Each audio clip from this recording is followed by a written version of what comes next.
You know, Honorable Speaker,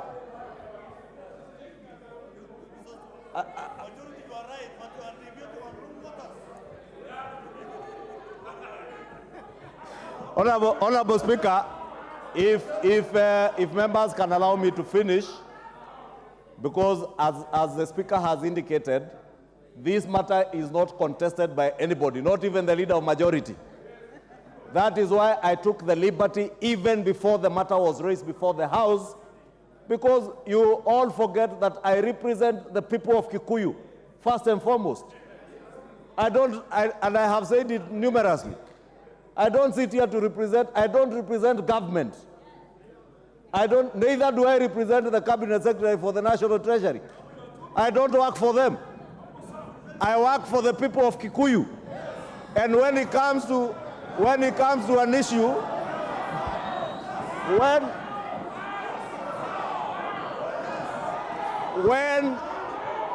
it comes to an issue where there is conflict, when an issue comes where there is conflict between a cabinet secretary, a principal secretary, a chair of a board, or even the CDF CEO, and the people of Kikuyu, the people of Kikuyu take greater precedence than anyone else. That is why I'm pleading with you, you allow me to finish, because what was I saying in conclusion? I have already engaged with the Cabinet Secretary, telling the Cabinet Secretary precisely that there is now a situation where there's a conflict of interest between his work as a Cabinet Secretary and the Principal Secretary in charge of the National Treasury, the Director General in charge of Accounting Services, who is in charge of disbursing money, the Principal Secretary in charge of National Planning, the CDF CEO, and the people of Kikuyu. And I indicated to the Cabinet Secretary that by Thursday listen, as the leader of minority said, without anticipating debate. Without doing what? Without anticipating debate. Honorable Speaker, again without anticipating debate, members will note that the House Business Committee had slotted in a morning sitting on Thursday. And I indicated to the Cabinet Secretary that this House cannot proceed to go on recess on Thursday without clarity as to the exact date, time, when the money not will be disbursed will hit your NGCDF accounts at the constituency level. Lastly, Honorable Speaker, more important,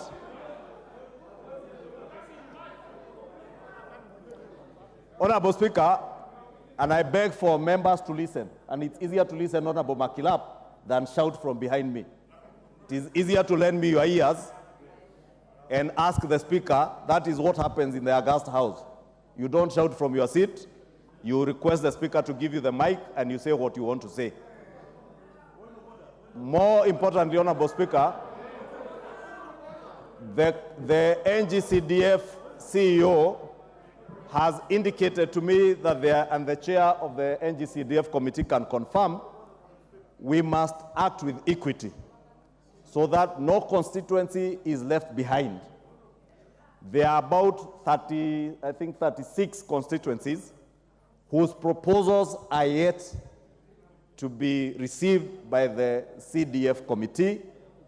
And what we have requested, I was asked to also request the 36 members of parliament whose NGCDF committees. And let me repeat again, for the interest of those who are fond of going to court. It is not the members of parliament for the 36 constituencies.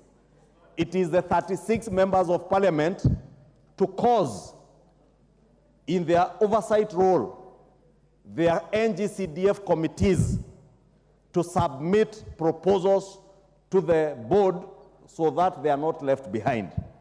Lastly, I have indicated to the National Treasury and NGCDF that the availability or non-availability of proposals must not hinder disbursement Because what I listened to many members who came to my office from last week is what is bothering many of us, is money especially for bursary. And therefore, we have asked the National Treasury and NGCDF, they know what is provided for in law, the maximum for bursary.